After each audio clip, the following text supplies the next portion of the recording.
soit Jésus-Christ. Sa grâce et sa paix soient avec nous. Le Coran serait le rappel, une bonne fois pour toutes, de toutes les révélations qui l'ont précédé.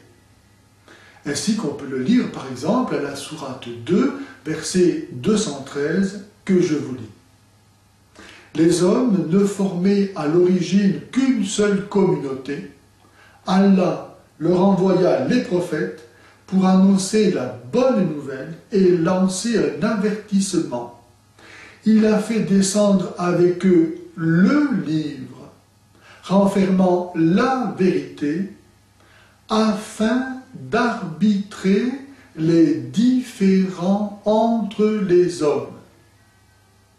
On remarquera au passage que si la Bible nous révèle le mystère même de Dieu, qui s'identifie avec la personne de Jésus-Christ, le Coran a une ambition beaucoup plus modeste, sans comparaison possible même avec celle de la Bible, puisqu'il s'agit pour lui seulement d'arbitrer les différends entre les hommes.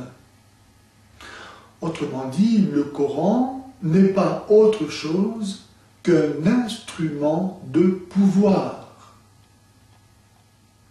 Mais revenons au Coran censé être le rappel des différentes révélations qui l'ont précédé, ainsi qu'on peut le lire encore, par exemple, à la sourate 2, verset 87, que je vous lis. Nous avons déjà transmis le livre à Moïse, et après lui, nous l'avons envoyé à d'autres prophètes. Mais qui croira que la Bible ait jamais relaté le récit de la bataille de Badr?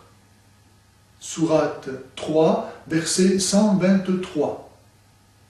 Ou celui de la descente du Coran lors de la nuit de Laylat al-Qadr, sourate 97, verset 1. Ou que la Bible ait jamais parlé de Mahomet, sourate 11, verset 13.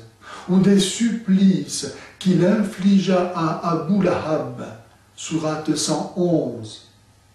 Ou des rapports qu'il a eus avec Zainab, la femme de son fils, Zaïd, sourate 33, verset 37. Qui peut croire que la Bible ait jamais été le même livre que le Coran?